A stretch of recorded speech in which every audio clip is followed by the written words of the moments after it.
God bless you. And good morning, good afternoon, or good evening. Because I don't know where you're at when this makes it to you. But we're about to get busy and get to work. Let's work, let's work, let's work, let's work, let's work. If you are not watching, you are still writing. You thought parenting was biological.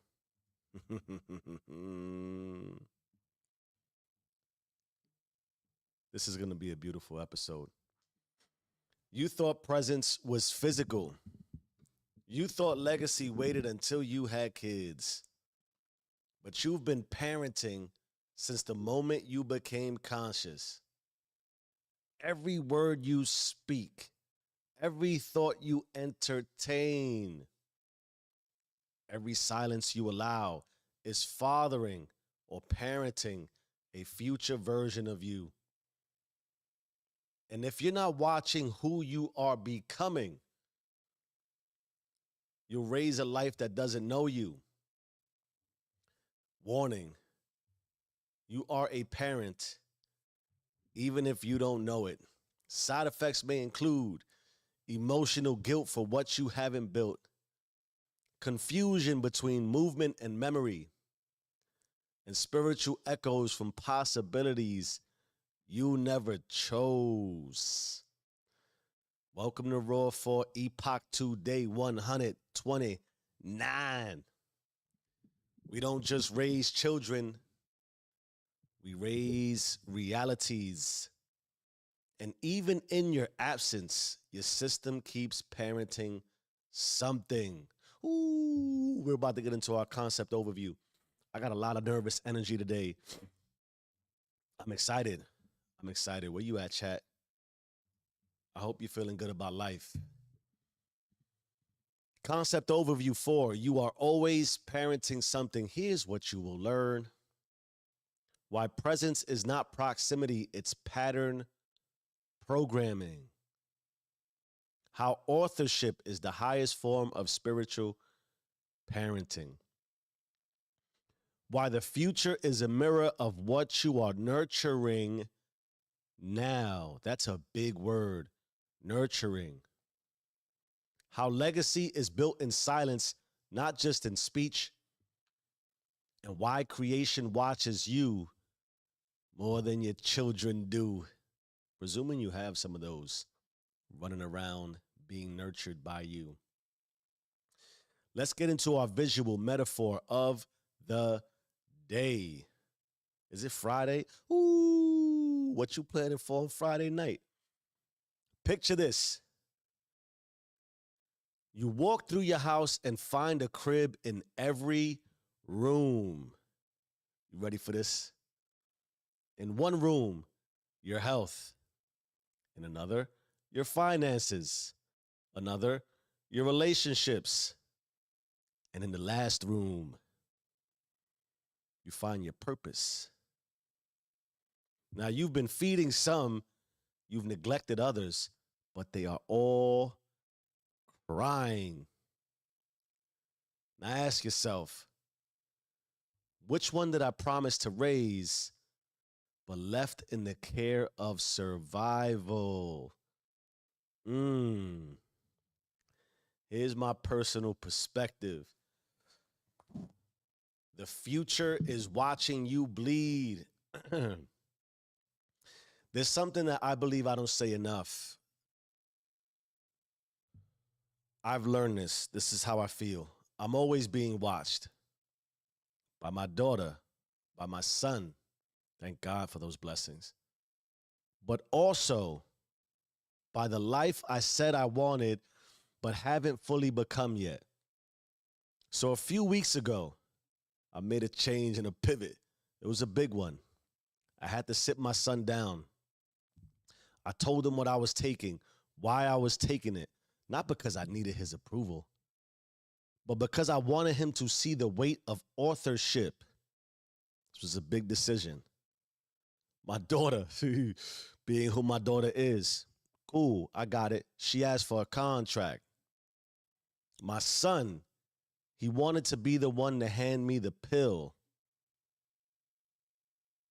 And that moment stopped time for me because I realized they weren't just learning what I say, they were learning how I carry silence. But even if I had no kids, some of us won't, that's cool. I'd still be a father. Here's how. Because every day I am parenting a possibility. Every second I am remembering, behaving, creating, and reflecting simultaneously. That is what I call constant reflective remembrance. It's the loop, the covenant surveillance system, the real-time feedback between behavior and becoming. And the realness is this: it is exhausting. Because even when you choose one possibility, you're still aware of the million of others you didn't choose. You feel them, you mourn them, and only you know what it took to choose what you chose. That is the part nobody sees, and that most won't get. The silent parenting of your future, the unseen midwifing of your identity, the real-time raising of your remembrance. So yes, I have children, but so do you. And look around. Your life is your lineage, and your environment is your echo. What you see is not a coincidence. You have parented your way into your current set of circumstances, the way you will parent your way into your future, the way you have parented your past. I was reading something yesterday that, as I think about it, I don't want to ruin how it came out. But it's something that I've uncovered that we'll talk about for another day. But I wanted to give you the sort of the bones of it. If you can consider that this world is just constantly oscillating, that everything is sort of circular, in that what you push out returns, and it's just constant ebb and flow of, like the breath. You inhale, you exhale, you inhale, you exhale, almost always subconsciously. You don't have to think about your breath. But the world is oscillating. The potential of your life is oscillating. And on one end, the highest oscillation of bliss and love is joyousness. And that the lowest, and what would be, or let's just say the highest oscillation of good for your life. Good. And good is relative. Let's just say that to me is just God, right? The highest possible overarching positive output for your life, joyousness. And that the lowest, the most fear derived, is plague. And oscillating constantly are possibilities for you between love and fear, between joyousness and plague. And when you come to this sort of realization that you are parenting your existence, that you are a reflection constantly of what you believe about yourself, of what you've committed to for yourself. In all areas, you're allowed to commit, starting with your spirit and your soul. You can't eliminate the oscillation between the high and the low. And that is what a lot of this is about. The intentional parenting of your future becomes the intentional death of all possibilities that conflict with the future you see. That is really already dead the moment you think it. You've already had the foresight. You've considered it. You see it. You're behind it in that way. All that's left to you is be it. And only you really know if you are being who you foresaw yourself to be. You get what I'm trying to say? Only you really know when you're wrapped up in the parenting of the life you see for yourself, which requires incentive, which means there's also consequences. And the only way you know is through relational experience. Look at all your relationships, the one to yourself, the one with your most intimate and significant people, the one with your environment, your finances, all those things. Oscillating between the reality of all those experiences is the highest level of joy, which is good, and the lowest level of bad, which is fear and plague. And only you know where you sit in that. And only you know every time you make a decision for yourself spiritually.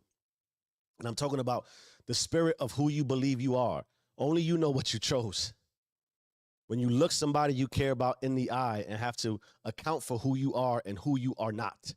That's the biggest thing.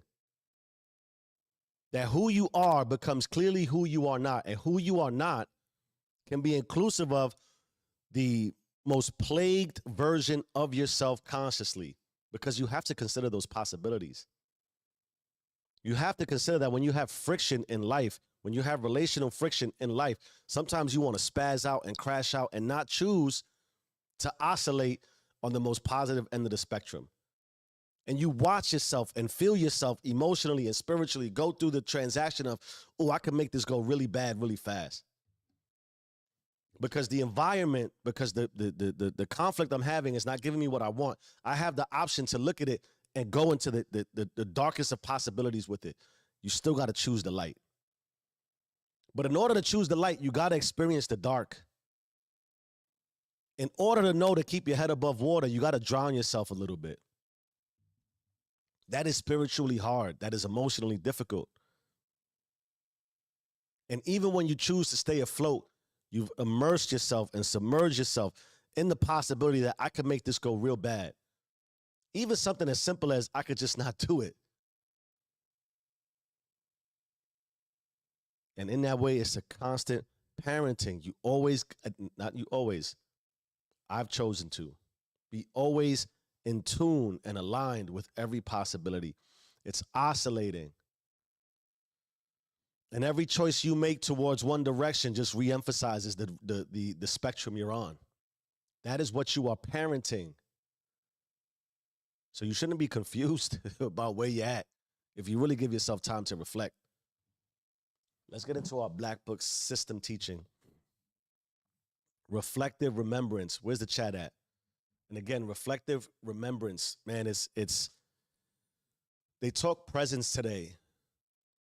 Presence is nothing more than the possibility of you executing on what you have already seen and what you've already considered. So in that way, the future and the present, the future and the past is always present. Will you make the choice? What choice will you make? You're choosing right now. If you're listening and watching, you're making a choice right now, right now, right now. Here's the system teaching for reflective remembrance. You are always parenting something, whether it's a child, a dream, a mission, a future identity. Every second is a parenting act. Consciousness. Consciousness is the crib, and it holds whatever you repeat. Presence isn't proximity, it's authorship. It's being aware of what you are raising with your silence and what you are starving with your distractions. Consider the possibility that you have gone silent on your future. So we talk silence. We talk about coming to awareness. We talk about practicing presence. We've also went into great detail for the entirety of this week about busying yourself,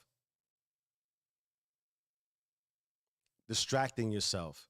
You have become then possibly silent and are starving your future. You're not feeding yourself the possibility you see for yourself. You're not nourishing and nurturing. You're regressing.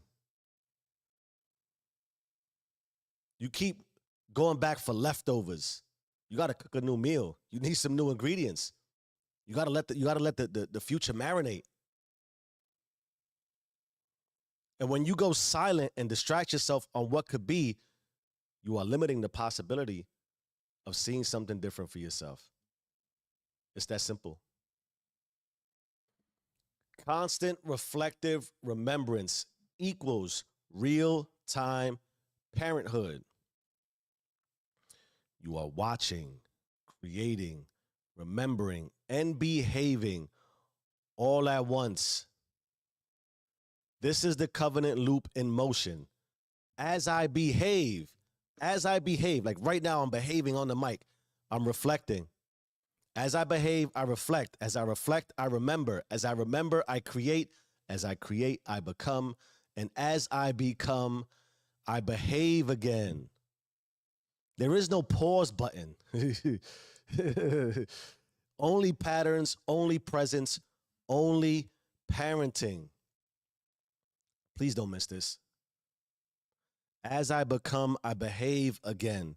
You must reinforce to yourself through consciousness who you are becoming by behaving again and again and again and again and again. And here's the beauty you may not have realized. That is what you are doing right now already. It's just likely the angel apex, the alien apex. You feel conflicted because you're hopping. So as you become and as you have that parenting moment of, man, this is exactly what I want for my life, do it again. Not restart again. Repeat the behavior that you see for yourself again. Patterns, presence, parenting. And in that way, as you continue to do the same, I come on the mic, man. What have I been here for 129 days? Sitting down and coming to God. I used to do it at 4. I do it at 3. Times might change. The point and the significance is this. As you continue to do and become the optimized version of you, there is still room for growth. There's always room for growth. You won't know it until you keep repeating it, till you keep lifting it, till you keep pushing it. So why we might become stagnant and pause in the middle is because we don't see that explosion of growth. You got to appreciate the micro. And you won't know the adjustments to make until consciously it doesn't take effort to be who you are. So when you consciously don't have to worry about what do I need to do? What time do I got to wake up? When do I go to the gym? When do I work on my craft? When do I work on my relationships? When you're just doing that and you don't have to put no effort into consciously thinking about behaving that, you'll start to spark new ideas and new ways to optimize it. And then you'll behave in that way again and again and again and again. And slowly you'll start seeing the fruits. I read something yesterday about the pruning phase. The reality of growth and parenting and consciousness is that as you tap in and as you see some growth and you see some fruits start to bear on the tree, they got to be pruned. That's what the significance of the seasons are. You gotta be stripped down. So you gotta grow. It's like, you know, I was journaling something because my hands were really raw from calluses and the skin was breaking. You know what happens when the skin breaks? It heals. It builds new skin and the skin gets a little bit tougher, but the softness is still underneath. Beneath the calluses is still really soft skin. It is the remembrance of what it once was.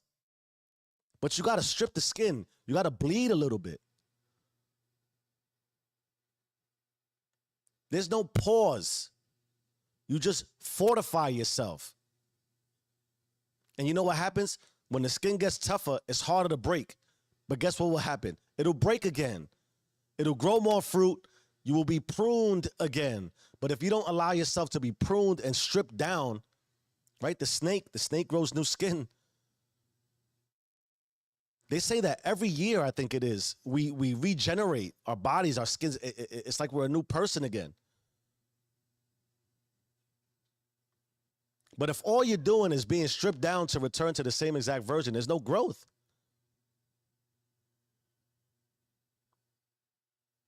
You got to be pruned, and pruning season hurts. Imagine getting so close to God that you feel sometimes ignored by God. You're like, yo, God, didn't we have this conversation before? Where you at? He's busy working on other people. He's letting you marinate. He's testing you through patience.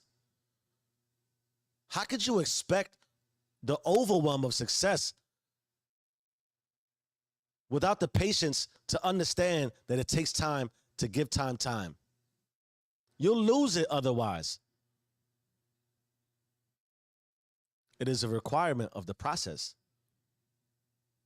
Where are you right now? Maybe you're being tested through patience. Maybe you're being stripped. Maybe you're being held down and restricted, and you can't move.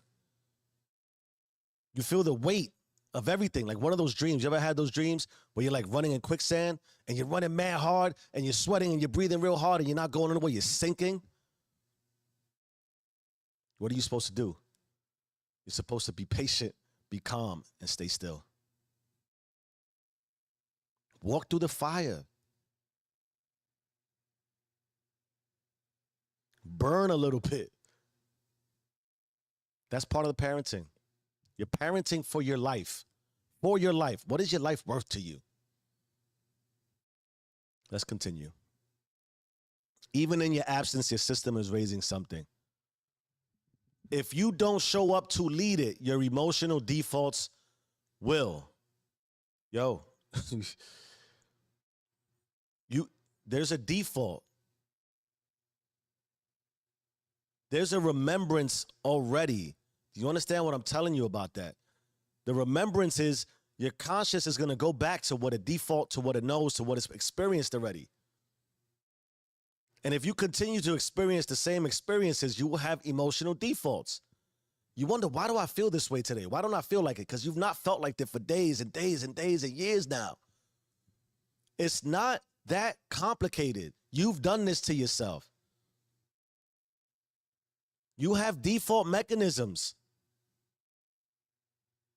You've trained yourself to feel this way about your life. You're like, nah, you bugging, Jeff. Okay. Tap in, check in. Don't just go through the emotion of feeling this way. Ask yourself, why am I feeling this way? You think it's random. You rush every morning and you wonder why you're so anxious in the morning, even on a Saturday when you don't have work. Because your body and your emotions are like, yo, usually we're panicking right now. That's what you've parented. That's what you've created.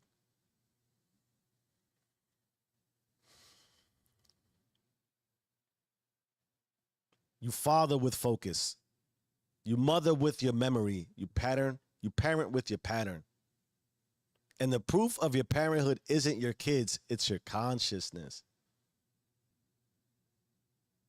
There are consequences. Let's check the chat, 425. Ooh. Damn, I feel good. It's like I was born again today. Seen in Rock, I think it was Rocky 4. Man, I feel born again. He's about to go fight Drago right before he takes the plunge.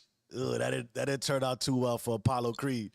All right, man, it's funny. Those movies now, you evolve into your 40s and you become sort of the middle of life.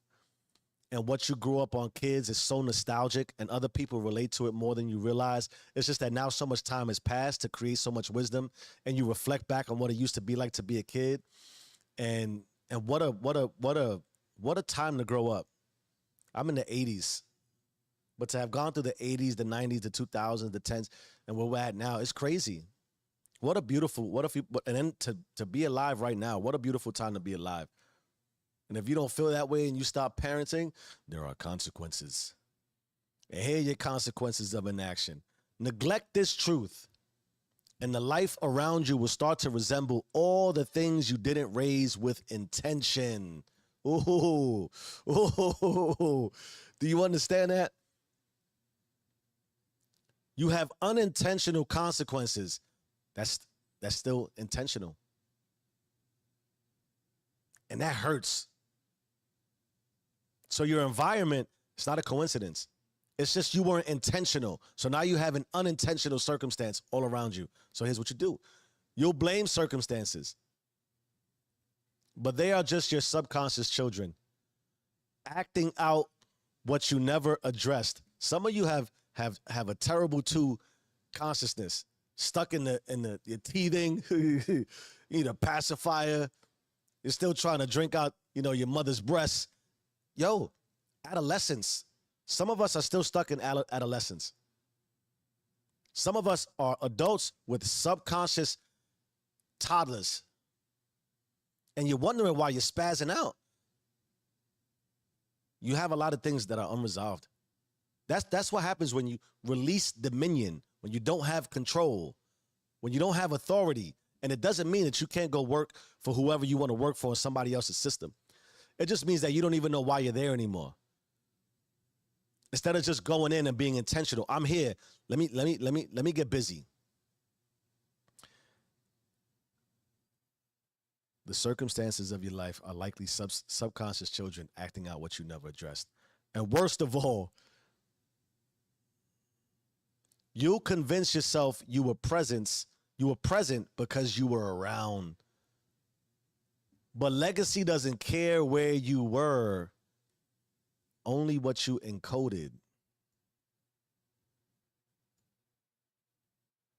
You think just because you showed up, you owed something. That's the plague of consciousness today. We are so entitled. We believe so deeply that we deserve. Life has personalized our notifications, our instancy of gratification, all these things that people hype up, this dopamine-filled life. You don't appreciate what that actually means. You think because you were born and that it's cool to come from God. It's cool to tap on God. I'm one of God's children because you want something. But you don't want to put in the work required to get it.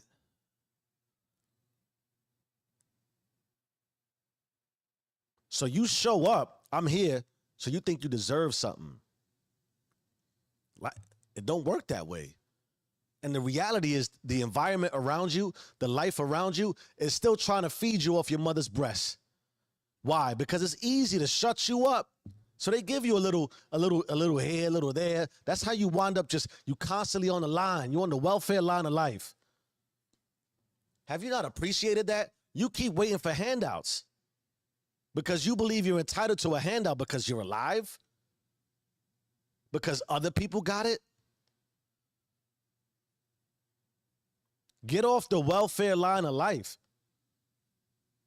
Don't accept what is free. Don't accept handouts. Go put a little more effort for it. Watch what happens and watch how your life changes.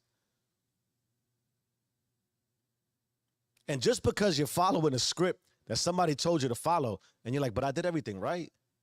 I did everything right. But you didn't do it right by you. Your spirit is still calling on you. Your soul is like, yo, have you tapped in lately? Have you asked us what we really want? Or are you going to keep being entitled, expecting handouts? The plague of consciousness. We've gotten so many, again, we've been notified to death that we are so important and that you should have it your way. And you should. But not in a handout. Here's how to lock daily remembrance. Name what you've been parenting. Is it your piece, your platform, your next identity? Speak to it as if it can hear you, because it can. Everything you are becoming is already listening. You cannot elude this fact. You can ignore me and tell me I'm out of my mind. Remembrance, your soul is always watching. I just started I'll share this with you, humbly, respectfully. I just started a meditative practice where you call on your soul to come to the surface and delete itself of all its memory and return back to root source. And then you sort of stare and try to stare into the back of your head. Why? There is nothing there. Why is that significant? Because you have become already. You're not just becoming, you have already become, and you are continuing to become, and it's always listening. And it's been polluted in good faith.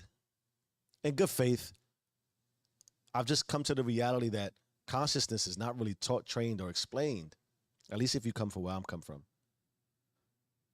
in a way that is conscious, but it is reinforced because we're all creating. We're all being parented. You understand what this means too? To become your own parent is to stop letting somebody else parent you. Break away from the pack. That's part of getting off that welfare line of life. You're listening. You're always listening. And that's why that loop of creation is I am becoming constantly. That's why it's exhausting. It can feel like you're on a treadmill sometimes and you're going nowhere, but you're moving so fast. So speak as if you can hear yourself, because it and it's reflected. Life is a mirror. You have already become, and everything you're becoming is already listening. Recommit to the loop. Remembrance is not a memory, it's a behavior. Your identity, who you are behaving as. When you commit to a specific lifestyle that is about you having dominion and authority, the remembrance, it's not just a memory. I behave this way constantly. Why? So I can remember. You see the loop? I have the foresight. I can see it. It's behind me. I behave as it. So I'm becoming as I've already become. And life doesn't have to question me. I show up again and again and again until this makes you dizzy. You dizzy yet? I'm dizzy. Got myself twisted a little bit. Behavior. Let's check the chat real quick. 4:34 on a Friday. What are you getting ready to do this Friday? Is it the same thing you did last Friday? That's the behavior. You're already tapping out. You're already worried about Monday on Friday. Damn. Here's our phone tap. ARR, creation, covenant, loop, audit, remix, re-record. You got the call. Boop, boop, boop, boop, boop, boop, boop, boop. I don't know what that was. I tried something different. Let's get into our audit, our emotional memory recall identity. Ask yourself, when's the last moment you knew you were being watched? Ooh. Can you feel you watching you? I just got chills and goosebumps. Ooh. The last moment you knew you were being watched. Now, because, of who we are, think of it externally. Could it have been by your kids if you have some? Or was it your own future? Name the feeling. What emotion ruled your action? That's a lot of what I feel strongly about too. If you want to put yourself on stage, go ahead. Put yourself on stage. Believe that you are always being watched. Feed your ego. You're so important. You're so entitled. The world is watching you at all times. Go ahead. You want to know why I think that's important? Because I know you. You move different when you know you're being watched. I know that if you all of a sudden, God was like, yo, I'm watching you, you'd move a lot different. You try to front. It's like driving to me is such a great habit. It's massively significant to how I believe people behave. Why? Driving is almost all subconscious. It's who you are without thinking. So you don't stop at that stop sign. You don't put your blinker on. You speed until what? You see a cop there. Oh, then you slow down. Then you come to a full stop. You look both ways once or twice, and you slow down real nice to the speed limit. Why is that? You're different when you're being watched. So go ahead. You're being watched. Then you want to remix. You want to get into the thought identity. What belief, now if you ask yourself in the audit, what emotion ruled your action? What belief did that moment expose? Did you think being present meant being perfect? Ooh, it doesn't. It doesn't mean being perfect. It just means understanding what is happening. What did I say earlier? I don't know how much earlier, but sometime in the, rewind it. I don't know. Choosing in presence between the oscillation of the greatest of good, the lowest of evils, the plague versus the overjoyed experience. So did you think that being present meant being perfect? You're not, you won't be, it's okay. Did you think that silence was safe, that they'll understand later? This is a lie. So replace the lie with this. Presence is remembrance in real time, and the future is always listening.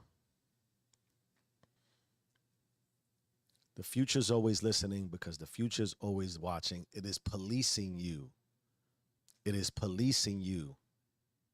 So when you come to presence, it's to remember real time that the future is awaiting and the past is being created. You are a creator. And the more you can remember this and the more you can appreciate that, you will reflect constantly in this. That's the, I don't know if it's the quagmire, the conundrum, or just the paradoxical nature of this type of lifestyle. I'm always here in the present, but in that way, I'm reflecting on the past. And the past hurts or it feels better. We can laugh about the past. We can enjoy the past. We can cry about the past. We do the same with the future.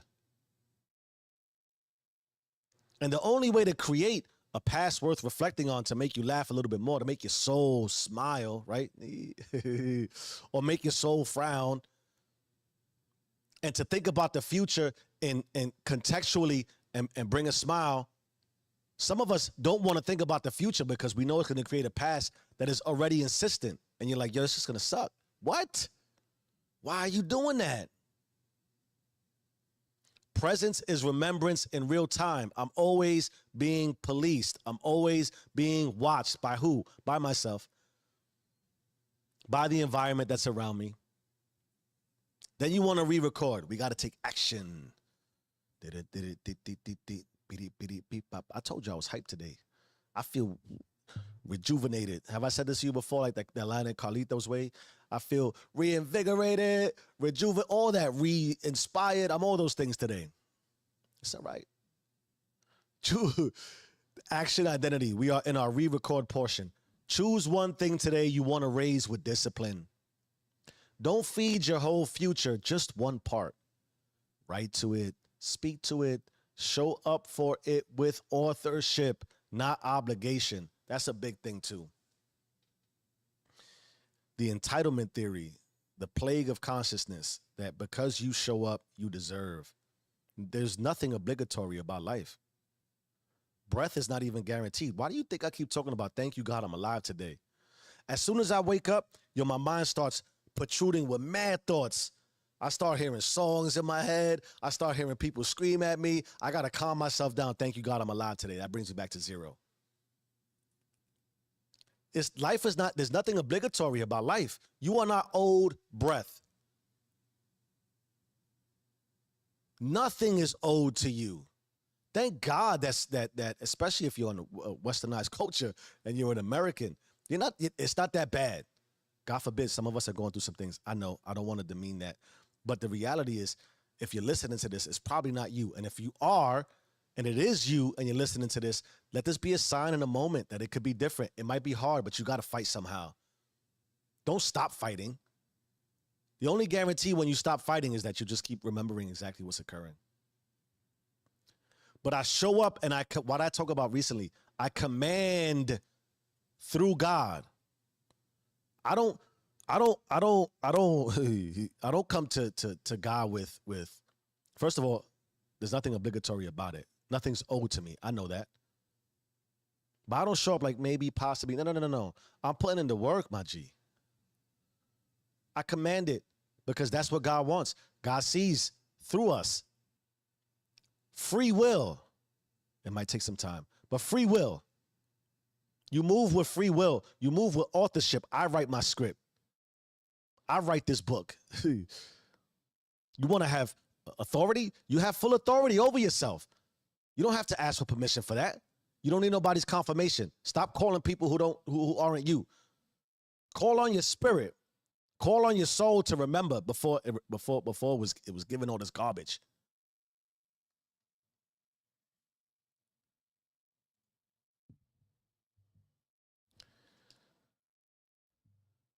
You are not just living today. You are raising tomorrow. And the crib is always open. So father it, mother it, parent it. And remember, what you are becoming is watching you become it. Own it or be owned by it. You either run the system or the system runs you. Change your mind, change your life. I am who I say I am. Do you and stay rich. And be a good parent, man. You owe it to yourself.